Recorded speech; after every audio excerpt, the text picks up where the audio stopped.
Hi, Rigsters here, and I'm on another episode of my journey in War Thunder. Today I'm going to be covering some lower BR US aircraft from the naval side of the tree. The naval side of the tree starts with the F3F-2 and goes all the way down to the F3H-2 Demon.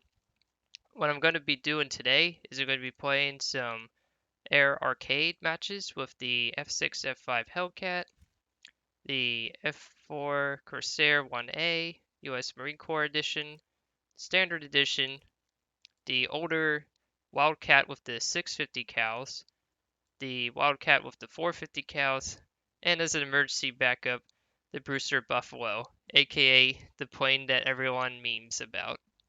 So I'll see you in a match. So this is a lower rank aircraft battle, so I'm going to keep the gun coverage to 500 meters. That's approximately like 1,000 some feet away, because these are all boom and zoom planes, even though some of them can turn actually pretty good for US aircraft standards. The Buffalo has the best turn rate at 17.2 seconds. I'm going to up the F6F Hellcat with Tiny Tim rockets. Tiny Tim rockets are massive rockets, and they do affect the aircraft a little bit more than probably the 6 Havar, because the Havars are lighter weight. I'm gonna try to see if I can hit some ground targets with these massive rockets. I think these were originally intended for anti-shipping or anti-tank role. I think that's what they were originally developed and designed to do. Rockets eventually were phased out for at least the jets and prop aircraft, because unless if you're doing like a saturation effect, they're not very accurate, even in a dive. They are pretty cool though, and I find it kind of ironic they named the rocket Tiny Tim when they're not really tiny. So I'm going to dive onto this machine gun here, and the map is Mountain Ridge. So Mountain Ridge is a decent frontline map. This is where you can just engage static ground targets and aircraft. Let's see what we got here. Ooh, nice hit there. Yeah, they have a big explosion radius, so they're pretty good in that regard. This plane in particular, the Hellcat, of course, was designed to counter the A6M0 in real World War II history. It's a mid-war aircraft. It was also known as the Ace Maker because it was so easy to fly, and was very rugged, except in War Thunder, AA guns like to kill you. Holy smokes. Wow, I was gonna say rugged aircraft, and then I get hit by an AA gun. In one hit, I basically lost half my health. And the plane's burning up. They do have self-sealing fuel tanks, thank goodness, but yeah, I kind of figured it was the ILM-2. It's like, bah. Alright, so what's up the Corsair? Now, they don't have the good ammunition, which is tracers with the M20 rounds. These are just the normal 50 cals, which they don't set things on fire quite as quickly, but they still do the job. This particular Corsair is an earlier mod version, so it's not going to climb as fast as the later war mod Corsairs, but it's still it has a higher top speed potential than the Hellcat. The Hellcat, without the rockets, can go like 433 at 18,000 feet. Actually, this plane's faster in War Thunder, at least. Well, that's also because it's spaded, so maybe once I spade or elite research this plane, I might get it to go faster. The Corsair had a lot of issues initially landing on aircraft carriers, so they eventually were relocated to the US Marine Corps during World War II. The British, believe it or not, actually figured out a practical way of landing them on their aircraft carriers and passed that information along to the United States, so we adjusted our landing approach according to the British discovery. It still was very dangerous though. It was not an easy plane to fly at low speeds because of the bent wings. Kind of made it more P factor torque stall. Meaning, I know it kind of botched the definition a little bit there. Meaning that if you floor it when you're like, oh no, I'm not going to make the landing, this plane has so much engine torque and engine torque got me killed. It has so much engine torque that when you're trying to go around, or they're saying, oh my goodness, go around, you know, the plane will stall in a way that's uncontrollable, and you'll easily crash because the wing will do this. Like it'll just pitch up and roll with this, or the opposite direction, depending on how much power you applied and how much rudder you applied to make the plane yaw to counter it. So that's why they weren't initially as well liked as the Hellcat. The Hellcat was way easier to land. Not necessarily because of the bent wings here to allow for this massive and pretty good engine for its day, Curtiss Wright engine, but it just didn't get the famous reputation as the Hellcat. They still did good during the war though. They were very efficient fighters in ground attack, though the Hellcat was slightly more favored for ground attack in some ways till the late war period. They both had 650 cals, so they were pretty effective at what they were designed to do, which was counter enemy air. And eventually, of course, they found a way of making them pretty proficient light bombers, quote unquote. So this plane is also a boom and zoom. This is the even earlier mod version of the Corsair, which kind of sucks because I wanted to show some more footage of the later war Corsair, at least the Marine Corps modification variant. So let's see if we can get this Spitfire. Now these planes are very agile, so I want to boom and turn away from them a little bit. Nope, I'm not going to be able to make that turn. Whoa, like this little herpy-derpy with the mouse there. Oh god.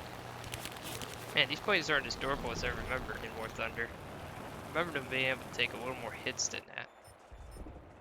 Now sometimes when you dive steep enough, you can sometimes put out the fire. This is just really weird. Ah, Mamma Mia. Oh. That was that for that point. So, what's up the 650 cal controversial variant of the Wildcat? The reason why it's controversial is because I think it was Jimmy Thatch that said this. It's like, if a pilot can't hit with 450 cals, he's certainly not going to hit with 6 of them. And they made the plane heavier, which further made it an issue of the dogfighting with the Zeros. Now, this plane always got a bad rap because they couldn't climb as fast as the Zero. It certainly couldn't turn with the Zero. And also, it didn't have the range with the Zero because it was a heavier aircraft and it was designed differently. However, it still had decent armor. It certainly would take a lot more punishment than a Zero, so it did have that. It just took time to develop counter tactics to a plane that is so maneuverable at low speeds, or when you close the range and you're very close next to each other. That's where this plane really struggled and fell flat on its face at the time. They actually were still used even after the Hellcat and Corsair arrived on the scene to counter the Zero more effectively. They were used on the smaller aircraft carriers, and during the war, the Escort class for the United States Navy, they couldn't fit Hellcats and Corsairs, so they still used improved variants of this particular model called the FM2 series, which was a lightweight modification with 450 cals, but they had a little bit of better engine and they certainly reduced the weight to a point where it was okay. It didn't get a lot of recognition after that point though, but it was okay for its time. It wasn't great, but it was better than nothing. It certainly was better than the Buffalo though. Oh gosh, I really feel bad for US Navy Buffalo pilots. They had it pretty rough. Although, surprisingly, and as I've seen on documentaries recently, the Buffalo actually was extremely successful in, is it Finland? No, I was not sure if it was Finland or Sweden. It was one of the two countries, and I always get the two mixed up, so if I could figure out what that was, and I could figure out also why I got rammed for no reason, That would be great. Alright, so now let's fly the stealth ammo Hellcat. Hellcat.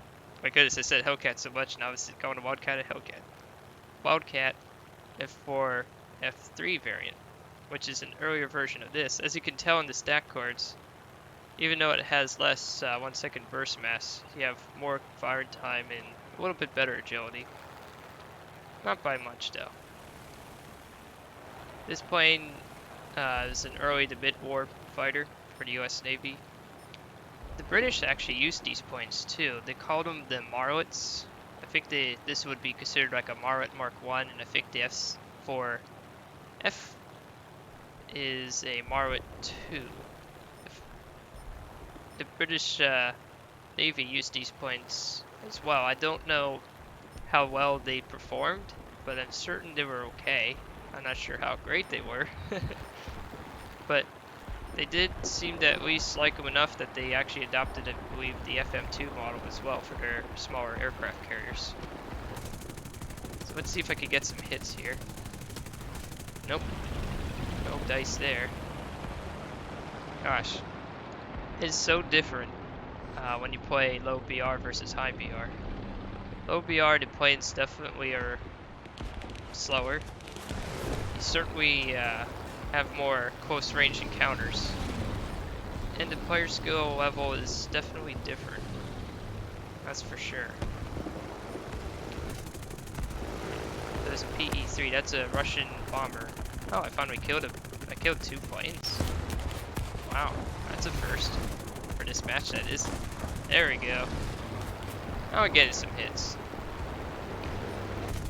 The nice thing about Stealth Belt is, even though you can't see where the bullets are, the enemy can't really see where the bullets are unless they start hearing pings. So, I might try Stealth Belts for the next match. For the Wildcats, and maybe the Hellcat too.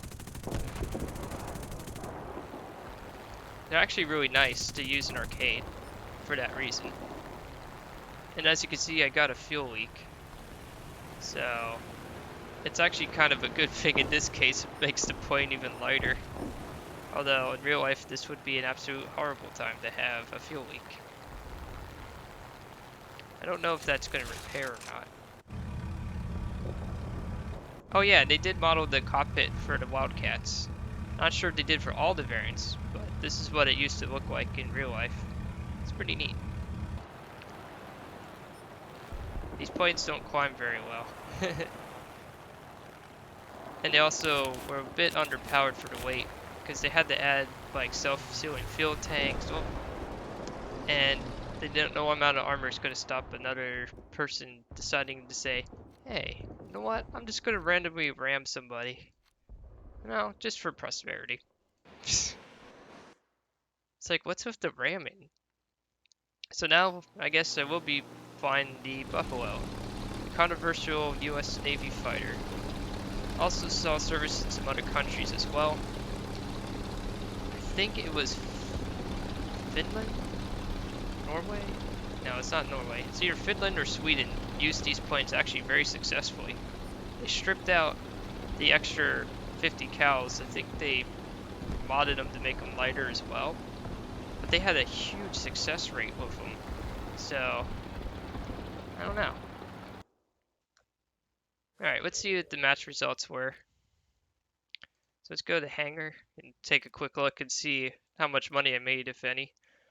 So, 8,000 gross minus 4,400 for the repair cost for all that, which is not bad considering how many lives I lost. They're in 4,300 lines, 323 to be exact. So the profit wasn't that good. It was okay. I'll do another match and I'll see you there. So, same map again. Wow. I'm going to try, let's see here. What's the difference between these two? Yeah, I'm going to try Stealth Rex. Even though it's harder for me to hit stuff with Stealth Rex, it is air arcade, so I might not struggle too much. I'm going to still mount the Tiny Tims because why not? They're Tiny Tims. And I like them. They actually fit this plane pretty well. The Hellcat is definitely one of my favorite planes to fly at this BR though. It is a very well balanced aircraft, just like it is in real life. They did model the cockpit for this as well. It looks pretty nice. I mean, they did a pretty good job with it. The visibility must have been towards the rear kind of difficult though, because of all that armor plating in the back. Same thing with the Corsair. If you go to the cockpit view in Corsair, it's kind of hard to look directly behind you. There's just so much armor plating there. You just don't know. So I'm going to dive on this machine gun. See if that will hit. Yeah. The first one missed, but I got the second one. So that machine gun's taken out. So now that I did that, I'm going to go in a 20-degree climb. It's a little bit risky because I know they'll spot me. Oh, hurricane. Yeah, now I can reduce the climb rate just a little more. What's the climb rate without the rockets? Oh. 2, 3, 4, 6. Oh, about 4,200, 4,100 feet without the rockets being mounted. That's pretty good for arcade standards. I think in real life it was like 3,500 not loaded, maybe 3,900. I don't know for sure. This hurricane definitely is interested in me, so I better turn around and see what I can do with this guy. And it's WEP. Yeah, these planes still have WEP though, which is war emergency power. Got a good hit on him, but not much damage it seems. Now the Hurricane's a good turn fighter, but he is slow. But he has better firepower. And I tried launching rockets at him. I don't think that was going to really hit him. Those rockets are too slow. But I killed him with the stealth ammunition. So stealth ammunition, once you unlock that for the early US 50 cals, don't seem to be that bad. They're not as good as the M20 round, which is a late war incendiary round that you can unlock for the later P51s and 47s. But it does work. It has a lot of incendiary ammunition, I believe, in there as well. Yeah, armor piercing, incendiary, and incendiary. Yeah, that's good.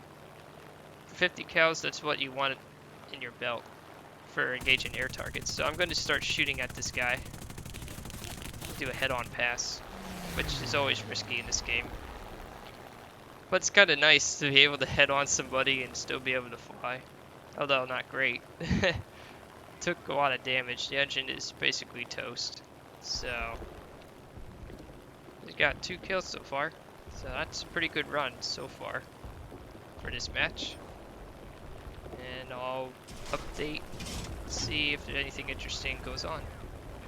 Well, I found an anti-aircraft gun that took me out the previous time. Let's see what I can do with this. Haha. Now they won't bother those players. There we go, 2 ground targets destroyed. Can we go for 3? Nope. Let's try this artillery. Question mark? Yes. Artillery equals yes. So that's 3 ground targets in a simple pass right there. Oh my god. This plane does not turn well. Holy moly. Oh, it would help if I had combat flaps enabled. That's weird. I didn't actually do any damage to that anti-aircraft. It's quite perplexing. What about this artillery piece? Oh, nope. Instead, the ground wins. Yeah, ground will kill you. B-18. What? I'm gonna do stealth ammunition for the Corsair. At least, quote-unquote, the best one I have in my lineup. So, I'll travel and see if I can find a fighter. So, this BV-238 I'm engaging is a premium German float plane. I want to close within like 4,000 before firing. Start taking shots at them, because they have very deadly guns. There we go. Don't want to get too close to this guy, because he has very deadly guns. As you can see, all those bullets flying out of the plane. Let's see if I can get some more hits though. Nope, not yet. So let's weapon get closer. Let's try that. There we go, now I'm starting to get hits. Ha! Hey, there we go. That works. Let me reload the ammunition. In arcade, I find that, unless if this is default binding nowadays, R key to reload. When you level up your pilot skill, you can reload your guns and cannons much quicker. And this is like a much quicker reload because this is a really good pilot that I have in these planes. Because I played this game for a while. So, see if I'll find another plane and go from there. Found this PBY and he died. That was a US float plane as well. PBY was a very good search and rescue and reconnaissance float plane during the war. Very slow aircraft. It did have defensive armament, but that was not its intended role. And this team is still somehow losing dramatically, but that's just the way it is. Gosh, burned out my war emergency power, so hopefully it's worth it. Eventually it'll recharge. It just takes a while. Whoa, oh no. I didn't mean to actually clip them like that. Whoops. I guess, on to the next plane. I'm just trying to figure out with this Corsair where to go. Still near the top 3 of the board right now. 3 planes killed, 4 ground targets destroyed. Oh, well that could explain why there's the IL-2 and IL-16 are mowing down the ground, so I need to find those planes. But where? Oh, maybe that's it right there. That could be one of them, is it? Yeah, that is one of them. Better take him out, but he has cover, so I gotta see and figure out here what to do. The more you destroy, of course. Let's see here. Don't know what to go for. This guy's closer, so I'll fire on him. There we go. Got a critical on him. Don't want to stick around to turn with him, because he could, even an IL-2 can outturn this plane at slower speeds to a point. I want to make sure to finish him off. There we go. Deploy the combat flaps to turn tighter. And take the risk and go after the P-66, which I think is either a Chinese fighter or it could be a premium fighter. I do not know for sure. I believe it's the Chinese version of the P-40 because it looks like a P-40. I don't know for sure though. It's a really weird plane. I haven't seen that one before. There we go. Well, it's definitely not very well armored, so got him pretty easily. It's definitely harder to hit with stealth belts. Stealth belts definitely do not give you much information because there's no tracers in them. So you can't see what you're doing, and they generally won't see you coming, at least initially. Not sure if I can really outturn a P400 though, that's the problem. It's like trying to turn a beached whale. Let's see if I can outmaneuver him up. He made a mistake. Yep. Let's see if I can at least take him out and reload my guns, because I'm down to my last 350s. Usually when you're at sub 1000 rounds, you want to reload. Oh! And not try to get killed in the process. That BF-109 is very good at doing those boom and zooms. That's for sure. That's what he was trying to do on me. I'll try to save this fighter if I can. Come on. Oh. Ah, I got him. Finally. Oh boy. It's a head-on. They got him burned. Oh, another plane shot down. Oh, 6 in a row. For that life. That was really good. That was a great run.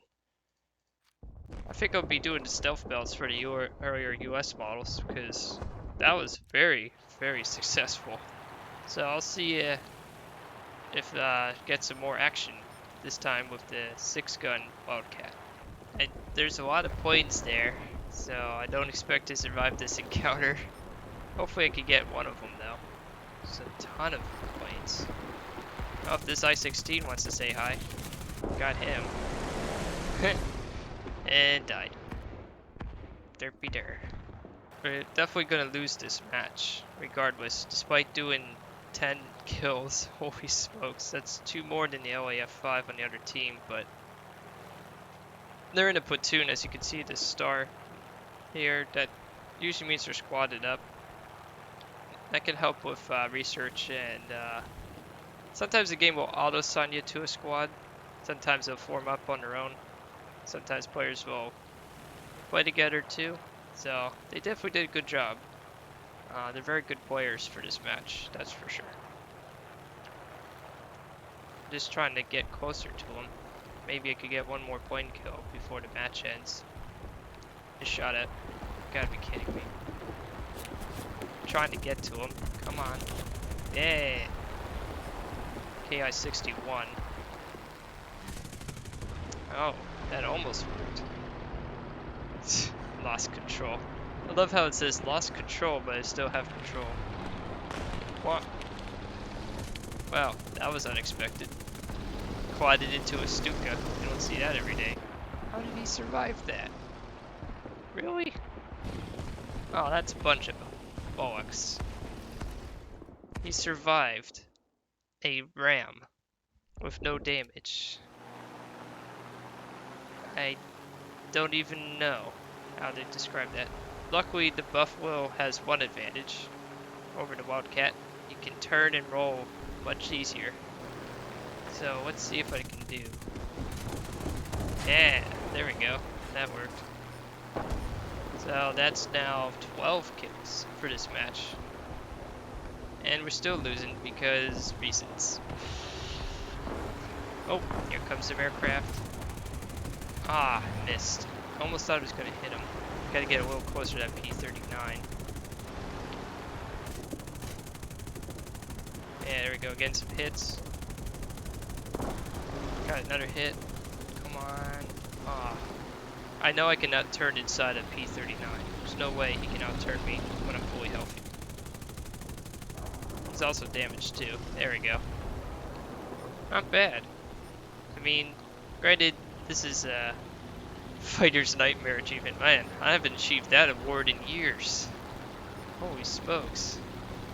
That's insane. I'm gonna... Whoa. Oh no. Yep.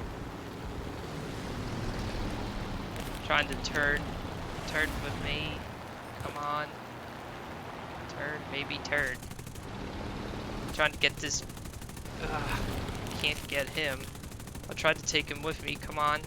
Can I get another one? Nope. Not so far. Come on. Do this.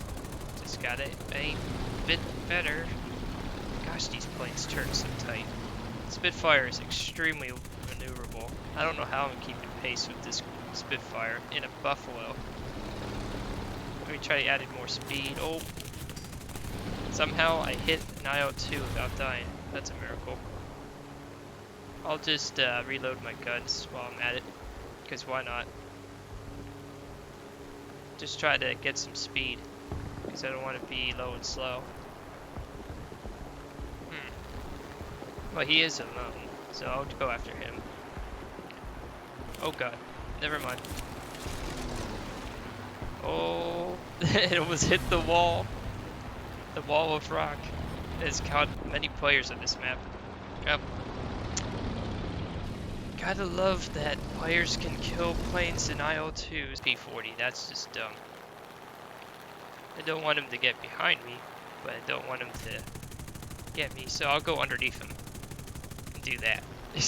Yeah, that work. That'll definitely do. Oh, AA got him. Oh, that's hilarious. The anti-aircraft gun. Yeah, the anti-aircraft over airfield has more accuracy, so they can KO planes pretty easily. Really? Really? 303s doing that much damage in one pass. I've never had that kind of luck in mine. But then again, I can't complain too much. Doing this much kills, even in low BR, is kind of hilarious. He's trying to stall fight a Corsair, which is not necessarily a great idea. I'm gonna dive though. I'm gonna try to outrun him that way. Just floor it. Floor it. Come on. I can outdive him, I think. That's unusual. I never seen a Spitfire keep up with me like that before. This guy has a lot of upgrades for his plane. Now he's trying to run. Okay. Yeah, the fuel's leaking. It's like, I'm gonna chase him down if I can. Oh, or not.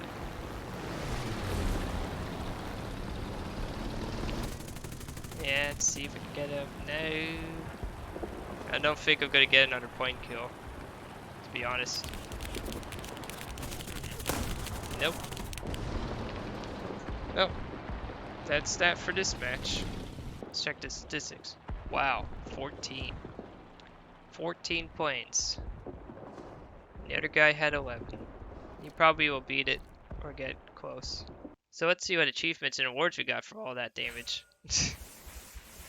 Oh, and I got the match ended right after I did that. Oh, wow. I can upgrade the Buffalo. Alright, why not? I definitely don't mind doing that. Let's do some upgrades for it. Actually, it's not bad when you get upgrades for it. Yeah, because now it, what, 4,055 and a 16.7 turn time. That's nuts with those upgrades. So in actuality, minus 8, 9, about 1,000. So minus 1,000 for that match, doing 14 kills and being very productive. Earned 20,114 lines despite the loss. That's really good. Money, that is. That's some good money. And how much research XP? 2,313 towards the P51C10. That's a new vehicle they introduced. That's just after the ground attack variant of the P51. That's the A model, which I might show in a future video someday. But I'm still trying to unlock the P47 because I want to have all Thunderbolts as an episode where I have the N15, the D28, D25, and the D22. That would be a cool episode. I can't wait to do that someday. Well, that's going to be it for this episode. I did enjoy flying these planes. I also cover World of Tanks, Forza Horizons as part of the Hidden Gems series, and JWAPy. This is Rigsters Journey, signing off.